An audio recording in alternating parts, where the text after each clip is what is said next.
Remedial വാസ്തു. Remedy എന്നാൽ പരിഹാരം. അതായത് നമ്മളിപ്പോൾ ഭവനമൊക്കെ നിർമ്മിച്ച് കഴിഞ്ഞു, കെട്ടിടങ്ങൾ, നമ്മളെ ജോലി സ്ഥലങ്ങളൊക്കെ സെറ്റ് ചെയ്ത് കഴിഞ്ഞു. പക്ഷേ ഇനിയിപ്പോൾ എന്താ ചെയ്യുക? തുടക്കത്തിലേ ചെയ്യായിരുന്നു എന്നൊക്കെ നമുക്ക് തോന്നും. പക്ഷേ അറ്റ് പ്രസൻറ്റ് എന്താ ചെയ്യുക? ഇവിടെയാണ് റെമഡിയൽ വാസ്തുവിൻ്റെ പ്രാധാന്യം. ഇവിടെ 3 കാര്യങ്ങളാണുള്ളത്. ഒന്ന്, വസ്തുവിനെ കുറിച്ച് പഠനം നടത്തണം. വസ്തു എന്ന് പറഞ്ഞാൽ ആ കെട്ടിടം ആകാം, നമ്മൾ ഇരിക്കുന്ന പൊസിഷനാകാം, ഒക്കെ വസ്തുവാണ് കേട്ടോ. 2, വാസ്തു എന്ന് പറഞ്ഞാൽ ഈ വസ്തുക്കളെ കുറിച്ചിട്ടുള്ള അറിവാണ് വാസ്തു. അതായത് ഈ 18 ഋഷിമാർ മെഡിറ്റേറ്റ് ചെയ്ത് കണ്ടെത്തിയ അറിവ്. ആദ്യം നമ്മൾ വസ്തുവിനെ കുറിച്ച് പഠിക്കും, എന്നിട്ട് വാസ്തു അപ്ലൈ ചെയ്യും, എന്നിട്ട് പറയുന്നത് തഥാസ്തു എന്നാണ്.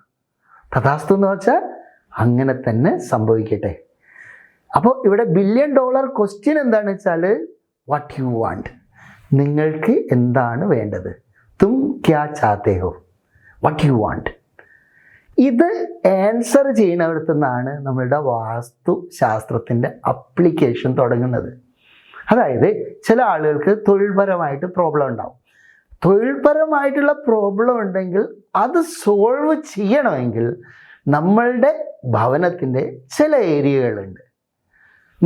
ആ ഏരിയകളിൽ നമ്മൾ കൃത്യമായി വർക്കൗട്ട് ചെയ്തോ 100% റിസൾട്ട് കിട്ടും. നമ്മുടെ കേരളത്തിലെ വാസ്തുവിനെ കുറിച്ച് പറയുമ്പോൾ വലിയൊരു തെറ്റിദ്ധാരണയിലാണ് നമ്മൾ. തച്ചൻ്റെ ശാസ്ത്രമാണ് തച്ചുശാസ്ത്രം. തച്ചൻ എന്നാൽ ആശേരി. അപ്പോൾ ബാക്കിയുള്ള സബ്ജക്റ്റുകളൊക്കെ പണ്ട് നമ്മളിവിടെ ഒരു ട്രഡീഷണലായിട്ടാണ്. അപ്പോൾ ആശാരി, മൂശാരി, തട്ടാൻ, കൊല്ലൻ, ഇത് ഇങ്ങനെ ഓരോ ഡിപ്പാർട്ട്മെൻറ്റുകളാണ്. അപ്പോൾ ആശേരിയുടെ ഡിപ്പാർട്ട്മെൻറ്റിന് മാത്രം ഒരു പ്രശ്നമുണ്ട്. മരം മുറിച്ച് കഴിഞ്ഞാൽ വീണ്ടും കൂട്ടി യോജിപ്പിക്കാൻ പറ്റില്ല. എഴച്ച് കൂട്ടിയാൽ മുഴച്ചിരിക്കും. ഇതിനാൽ തന്നെ കണക്ക് തെറ്റരുത് എന്നായി. പണ്ട് കാലത്താണെങ്കിൽ നമ്മൾ താഴത്ത് തന്നെ കൂടം കൂട്ടും, എന്നിട്ട് കപ്പിയും കയറൊക്കെ എടുത്ത് പൊന്തിച്ച് കൊണ്ടുപോയിട്ട് ഉത്തരത്തിൽ അത് ഇറക്കി വെക്കും. മേലെ മതിൽ കെട്ടിയുടെ മുകളിൽ നമ്മൾ ഇറക്കി വെക്കും. അപ്പോൾ ഉത്തരച്ചിട്ട് തെറ്റിയാൽ ഇത് ചെയ്യാൻ ബുദ്ധിമുട്ടാണ്. അവിടുന്ന് തുടങ്ങിയാണ് നമ്മൾ കണക്ക് തെറ്റരുത് എന്നുള്ളത്. ഇത് പിന്നീട് ഒരു ആചാരമായി മാറി, ഇതൊരു വിശ്വാസമായി മാറി. ആകെ വന്നിട്ട് കേരളത്തിൽ വാസ്തു നോക്കുക എന്ന് പറഞ്ഞാൽ കണക്ക് തെറ്റാതെ നോക്കുക എന്ന് മാത്രമായി ചുരുങ്ങി. ആയിരക്കണക്കിന് സബ്ജക്ട്സ് ഉണ്ട് കേട്ടോ ഈ വാസ്തുവിൽ. അതിൽ ഒരേ ഒരു സാധനം മാത്രമാണ് കണക്ക് നോക്കൽ. പുതിയ വീടുണ്ടാക്കുകയാണോ കണക്ക് നോക്കുന്നത് നല്ലതാണ്. നിലവിലുള്ളതാണോ ഒരിക്കലും അളക്കാൻ സമ്മതിക്കരുത്. കാരണം ഒരു ആശേരി നമ്മൾക്കൊരു കണക്ക് തന്നു, അദ്ദേഹം ഒരിക്കലും നമ്മളെ ബുദ്ധിമുട്ടിക്കുവാൻ വേണ്ടിയിട്ടുള്ളൊരു കണക്കൊന്നും തരില്ല. കാരണം അത് അദ്ദേഹത്തിനെയും ബാധിക്കും, അദ്ദേഹത്തിൻ്റെ കുടുംബത്തിനെയും ബാധിക്കും. പക്ഷേ വേറെ ഒരു ആശേരിയെ കൊണ്ട് നമ്മളത് നോക്കിക്കുമ്പം എന്താ പറയുക, ഒക്കെ മരണച്ചിട്ടില്ല, ഈ ഒരു വേർഡായിരിക്കും. ഇത് വരുന്നതോടുകൂടി വീട്ടുകാരൻ്റെ ഉള്ളിലും ഒരു കെട്ടായി.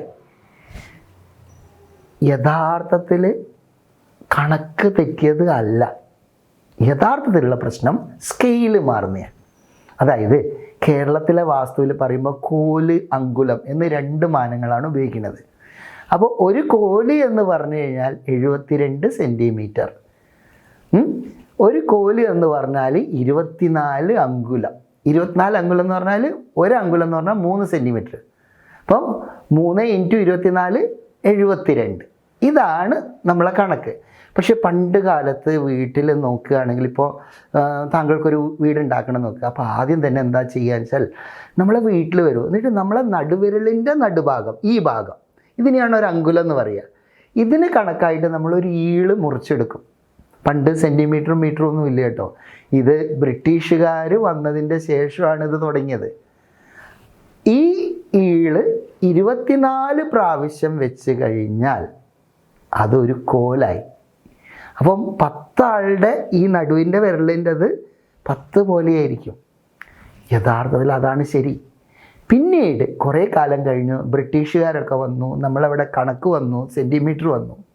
അതിനുശേഷം ഇത് വന്നിട്ട് നമ്മൾ ഷുഗറിൻ്റെ പറയില്ലേ 120 കൂടരുത്, ഇതുപോലെ ഒരു കണക്കിലേക്ക് വരാൻ തുടങ്ങി. അങ്ങനെയാണ് നമ്മൾ 72 സെൻറ്റിമീറ്ററേ പാടുള്ളൂ, അല്ലാത്തതൊക്കെ മരണച്ചിട്ടായി എന്നുള്ളതായി. അപ്പോൾ പണ്ട് ഇത് ഈളിലെടുത്തിരിക്കുന്ന ഒരു അങ്കുലമാണെങ്കിൽ ആ അങ്കുലത്തിന് 24 പ്രാവശ്യം വെച്ച് കഴിഞ്ഞാൽ ഒരു കോലായി. ഈ കോല് 4 പ്രാവശ്യം വെച്ച് കഴിഞ്ഞാൽ അതൊരു ദണ്ഡായി.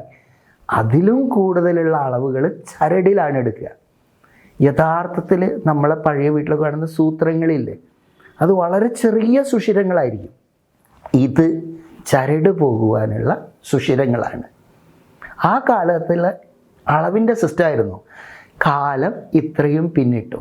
ഇപ്പോഴും നമ്മളുടെ കേരളം ഈ ചുറ്റളവിലും ഈ കണക്കിലും മാത്രമായി നിൽക്കുകയാണ്. ഭാരതത്തിലും വേൾഡിലൊട്ടാകെയും പലതരത്തിലുള്ള സിസ്റ്റങ്ങൾ ഉപയോഗിക്കണം. പഞ്ചഭൂതങ്ങൾ, ഊർജ പ്രവാഹങ്ങൾ, ഇതൊന്നും തന്നെ കേരള വാസ്തുവിൽ നമ്മൾ ഉപയോഗപ്പെടുത്തുന്നില്ല. നമ്മൾ ആകെ 2-3 വാക്കുകളാണ്. 1 ദോഷം, 2 മരണച്ചിട്ട്, 3 കന്നിമൂല. ഇത് വാസ്തു അറിയുന്നവർക്കും അറിയും, അല്ലാത്തവർക്കും അറിയും. നമ്മൾ ഇതിനെ ഒന്ന് മാറ്റി ചിന്തിക്കേണ്ട സമയമായി. വാസ്തുശാസ്ത്രം സയൻറ്റിഫിക്കായിട്ട്, ശാസ്ത്രീയമായിട്ട് ഉപയോഗിക്കുക, സമൃദ്ധിയിൽ ജീവിക്കുക.